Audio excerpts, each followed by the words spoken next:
पिछली गर्मियों में जब मैं मंगोलिया में इंटर्नशिप कर रही थी, मुझे तंजानिया में 2 क्लासमेट्स का फ़ोन आया। उनके पास एक बहुत ज़रूरी सवाल था। उनकी वॉशिंग मशीन का इस्तेमाल कैसे करें? क्योंकि सभी लेबल चीनी भाषा में थे और गूगल एक बड़े बटन को स्पिनिंग घोस्ट मोड के रूप में ट्रांसलेट करता रहा। वहाँ हम एक भारतीय और एक थाई थे, जो मंगोलिया में मुझे चीनी कहकर तंजानिया में एक वॉशर को समझने की कोशिश कर रहे थे, और हम सबने यहीं हार्वर्ड में एक साथ पढ़ाई की। यह पल मुझे उस बात की याद दिलाता है जिस पर मैं बचपन में विश्वास करती थी, कि दुनिया एक छोटा सा गांव बनती जा रही थी। मुझे याद है कि मुझसे कहा गया था कि हम इंसानियत के लिए भूख और गरीबी खत्म करने वाली पहली पीढ़ी होंगे।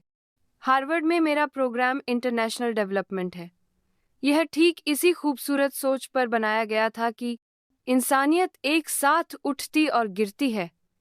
जब मैं 32 अलग अलग देशों के अपने 77 क्लासमेट्स से मिला, जिन देशों को मैं सिर्फ मैप पर रंगीन आकृतियों के रूप में जानता था, वे असल लोग बन गए जिनमें हंसी, सपने और कैम्ब्रिज की लंबी सर्दी में जिंदा रहने का हौसला था। हम एक दूसरे की परंपराओं में नाचे और एक दूसरे की दीवारों का बोझ उठाया। वैश्विक चुनौतियां अचानक व्यक्तिगत लगने लगीं। अगर दुनिया में कोई ऐसी महिला है जो पीरियड पैड नहीं खरीद सकती, तो यह मुझे गरीब बनाता है। दुनिया में कहीं भी जो पीरियड पैड नहीं खरीद सकती, यह मुझे गरीब महसूस कराता है। अगर कोई लड़की उत्पीड़न के डर से स्कूल छोड़ देती है, जो मेरी गरिमा को खतरे में डालता है। अगर कोई छोटा लड़का एक ऐसे युद्ध में मर जाता है जिसे उसने शुरू नहीं किया था और जिसे वह कभी समझ नहीं पाया, तो मेरा भी एक हिस्सा उसके साथ मर जाता है। लेकिन आज कनेक्टेड दुनिया का वह वादा बंटवारे, डर और टकराव में बदल रहा है।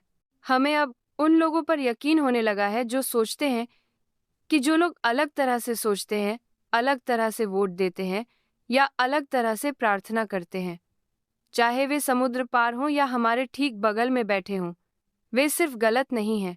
हम गलती से उन्हें बुरा समझते हैं, लेकिन ऐसा होना जरूरी नहीं है।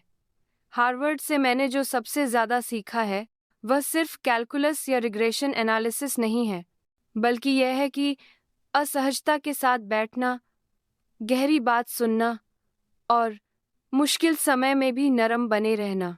क्योंकि अगर हम अब भी एक साझा भविष्य में विश्वास करते हैं, तो हमें उन्हें नहीं भूलना चाहिए जिन्हें हम दुश्मन कहते हैं। वे भी इंसान हैं। उनकी इंसानियत को देखकर हमें अपनी इंसानियत मिलती है। आखिर में हम एक दूसरे को गलत साबित करके आगे नहीं बढ़ते, हम एक दूसरे का साथ न छोड़ने का फैसला करके आगे बढ़ते हैं।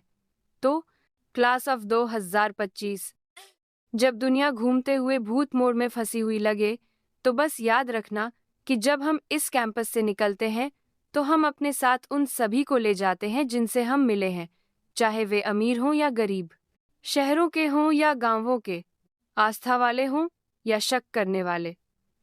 वे अलग अलग भाषाएं बोलते हैं और अलग अलग सपने देखते हैं, और फिर भी वे सब हमारे हिस्से बन गए हैं। आप उनसे असहमत हो सकते हैं, लेकिन उनका साथ मत छोड़ना, क्योंकि हम विश्वास से भी किसी गहरी चीज से बंधे हुए हैं।